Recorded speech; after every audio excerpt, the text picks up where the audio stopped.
Muslim view. We are here in the first annual book fair organized by LIS PTA. I'm Aisha Elliott, your host for today. I have one of the organizers of this event by my side, Rania. Assalamu alaikum. Wa alaikum assalam, Aisha. Rania, can you tell me about this event? This is a book fair event. It's happening at the London Islamic School. This is the first year that we organize that book fair. We, meaning the Parents Teacher Association, the PTA. Okay, Rania. How about, the response of parents, the parents of the students? Were they very eager for this annual event? Yes, we never had such an event. It's happening at some of the schools in London. And because here at our school we always promote reading, so we thought maybe we should do a book fair. We weren't sure of the outcome, but I think the turnover is good. And are you planning to hold this kind of event every year? Inshallah, we're hoping so. It wasn't easy to put this together because this is the first time. We put a lot of effort and time into this, and but I think it's turning out to be successful. So inshallah. Now I'm going to interview a few of the authors who are exhibiting their books in today's event. Welcome to the first annual book fair presented to you by the LIS PTA. We are very happy to host this for you here today.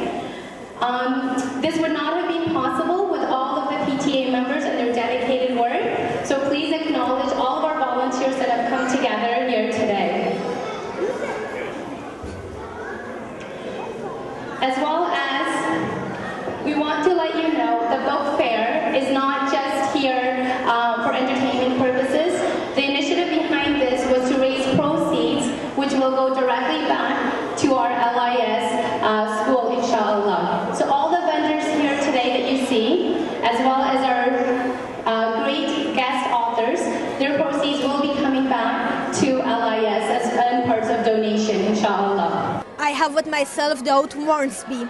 Hello, Dawud. Hi, how are you doing today? Thank you very much. Thank you. Dawud, can you please tell me about your books? How many books have you written? And what are they about mostly? Sure. I've written about 5 books now and about 15 albums of music. And all of the songs and poems that I write are spiritually centered, sort of folk music. Folk music for children, for adults. Usually focused on my observations of the world and the problems of this world and the wonderful things about this world, and trying to really encourage people through my work to work together as communities to make this world a better place. Dawud, as I saw, you're very much interested with kids and you feel very comfortable with them, singing with them. So I will ask that, what's your relationship with kids and your books you write? Sure. I think when I started writing music many, many years ago and wanting to brighten the world with my poems and songs, I've always felt it's easier to try to work with children than with adults. Adults are often so set in their ways. We adults, we've messed up this world. We've ruined it so badly for the next generation. And so for me, focusing on working with children, trying to inspire them to be good citizens, trying to inspire them to have hope in the future and to clean up this environment, to clean up, their social interactions with people. It's a lot easier to work on children than it is to try to badger grown-ups to change their ways, I think. So it means that most of the times when you write your books, your audience and your mind is children. Not really. Actually, most of the time my audience is just myself. I try to write from the heart, and I try to write to the things around me that I see that really need work and they need improvement. And somehow those songs come out in a way that I think it resonates with children.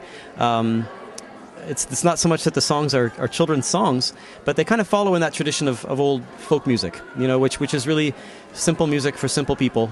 And in our world, I think we need a bit of simplicity. So it tends to be that the children and teachers, moms, dads, they're the ones that kind of gravitate towards my songs, I think, more than others. Okay, Dawud, as a last question, what's your future plans? Future plans. Right now, I'm a homeschooling parent. My wife and I have 2 daughters. My father is elderly, so I'm helping take care of him, and I'm still writing, I'm still recording. But my future is just to keep moving forward, just keep doing what I'm doing, and try and just keep trying to make the world a better place one day at a time. Think globally, but act locally, and inshallah, God willing, hopefully that will we'll bring some goodness to the world. Inshallah, inshallah. Dawud, it was nice talking to you. Thank you so much, Aisha. Thank you very much. Assalamu alaikum. We are going to take a short break. Stay with me.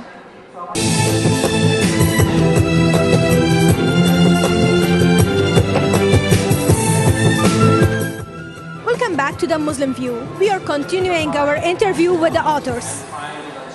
Now we have with ourselves Arish Balila. Arish, nice to meet you. Nice to meet you too.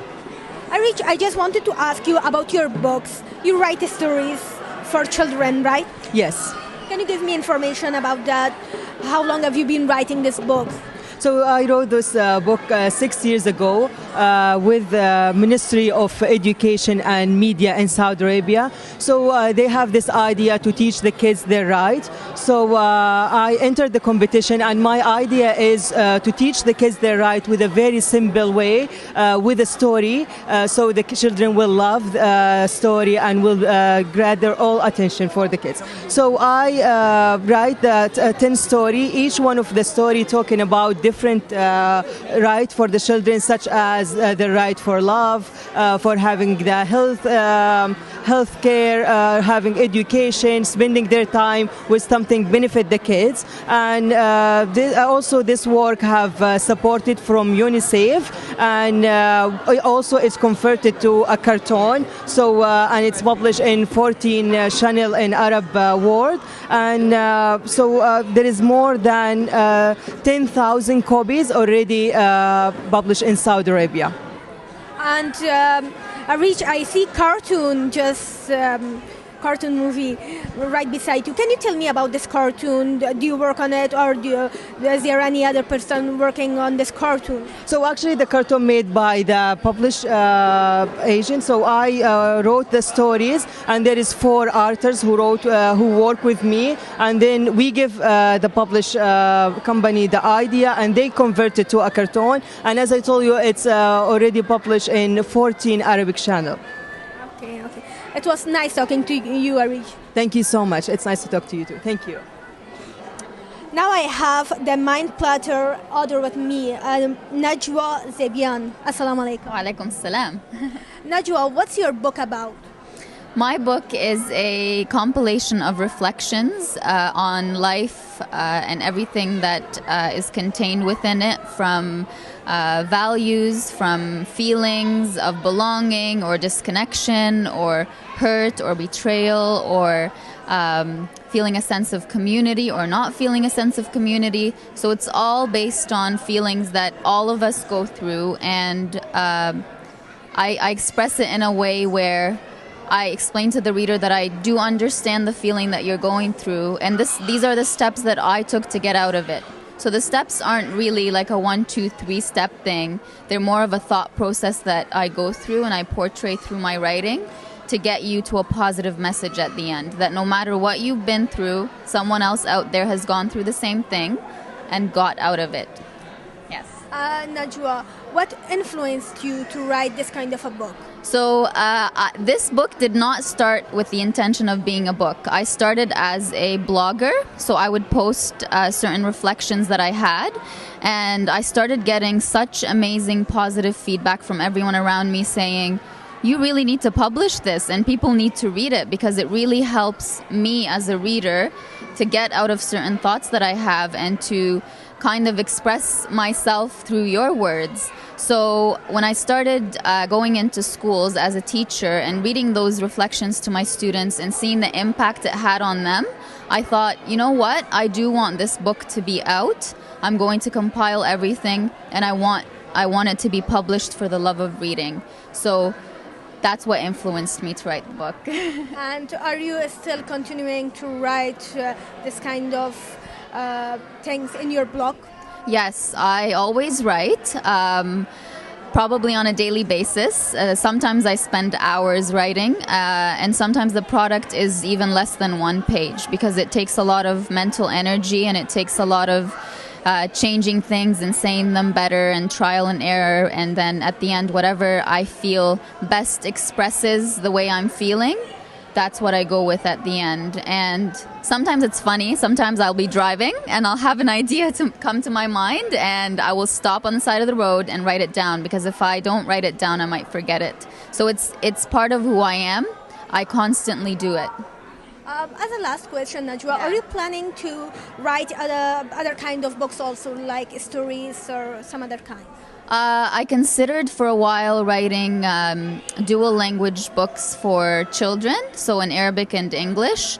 So how to teach Arabic through English instead of how to teach Arabic on its own. That's still an idea that I'm entertaining.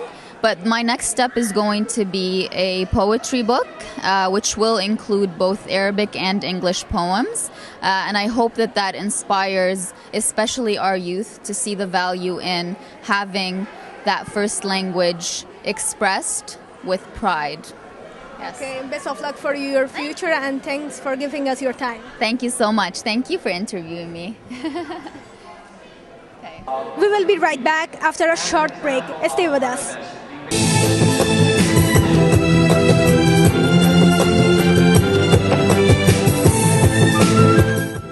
Welcome to the Muslim View. We are here in the Oxford Mosque for the first annual book fair organized by LIS-PTA. Let's see what's going around. Now I'm sitting right beside Hanah Aslam. Assalamu alaikum. Wa alaikum assalam.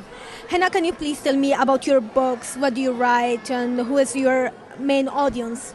Well, I've only written this one book. It's called An Eid for Everyone, and it's geared towards non-Muslim preschoolers, just to spread awareness of what Eid is and what we do, just to show people that our holiday is very similar to any other, other holidays where we visit people, get gifts, and just to spread awareness about our holiday. How was the response of your non-Muslim audience about this book?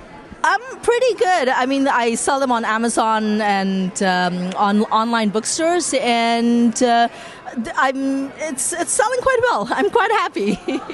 That's good. And what about your future plans? Are you planning to write this kind of books again? I do want to write something maybe for older children, but right now I'm concentrating on other plans. I'm back at school, so I'm studying right now.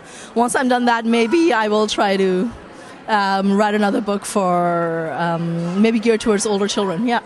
Thank you. No problem. Thank you. Now I have with myself a very young and beautiful writer, Iman. Assalamu alaikum. Alaikum assalam. Iman, tell me about your book, The Unicorn Egg, right? How did you get inspired to write this book? My favorite show, My Little Pony, it inspired me to write the book because I also like ponies and I'm very good at drawing them and I really like them. And as I know, the illustration in this book was yours also, right?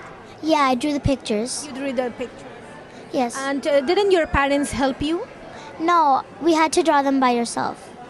Hey, so do you want to write books in future also? Yes. And do you mainly want to write books about your favorite cartoon shows?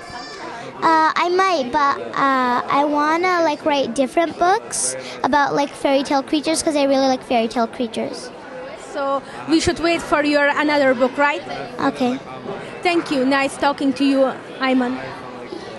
You're welcome. And now a co-host with a co-host. I'm with Wajiha this time, but now she is going to give me an interview. Wajiha, I'm holding your painting. Tell me about your painting. I mean, I made about, say, 20 paintings for today's event here at the LIS, London Islamic School. And all proceeds will go to, helping open a library and as well as to the school. Kids running around everywhere here. These are made out of acrylics specifically, and they're handmade. So they're available as well for purchase today. They love them. I think a lot of people are enjoying them. So how often do you paint, Wajiha? Well, it's actually a hobby for me. I just do it when I have free time. So inshallah, whenever there's events like this, I love to come out and help. Looking forward for your new painting. Thank you so much. Thank you, Wajiha. I'm just right beside the cakes and candies, and I have Laila with myself. Laila, why cakes and book fair? I think it's a perfect combination. Don't you agree? I do. So, you're one of the sponsors of this show? Yeah, I'm one of the parents of I'm part of the PTA, and we decided to make treats for everybody here, and everything here is homemade. And all the proceeds, 100%, goes back to the school. So why not add a little bit of flair, I guess, to the book fair? Okay. And how about those who consume? Were they parents or children? Oh, everybody. Parents and children, and yeah, everybody. Everyone enjoys these. Okay, thank you, Laila. My pleasure. Thank you. Hello, everyone. I have Rima with myself. Hi, Rima. Hi, how are you? Thanks, Rima. You're one of the sponsors of this event. So, can you tell me about what are you doing in here? I'm actually a parent at the school, and we are we brought in the scholastics to sell books during school. We've started from last week, selling books for kids from preschool to grade 8, as well as stationery, crafts, and it's all in the cause of helping the school, and all proceeds come back to us. And how was the response? Kids are really excited. They love choosing their own books and sending back letters to their parents, seeing what they want. They're really enjoying it. Okay, thank you, Rina. Thank you. We will be right back after a short break. Stay with us.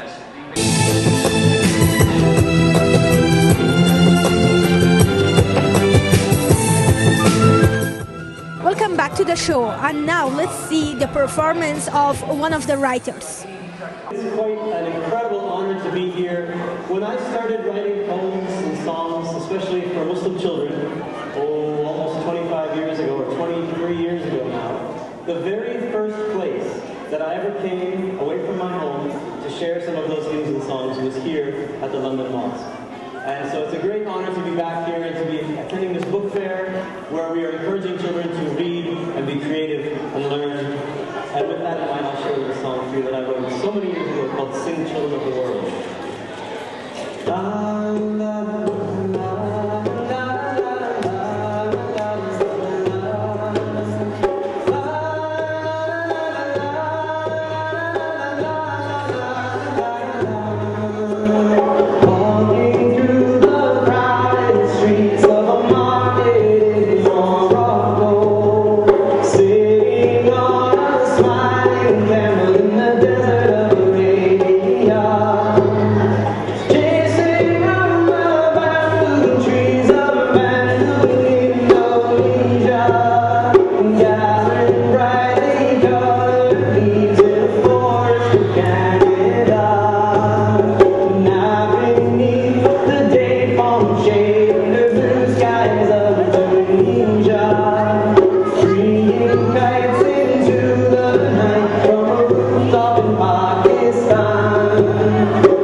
Thank you so much. Thank you. You know, 23 years ago when I wrote that song, I didn't write it as a children's song. I wrote it as a song for everybody. I grew up in a time when music wasn't just for kids or grown-ups or old people or Muslims. This was our show for this week. I'm Aisha, your host. See you next week.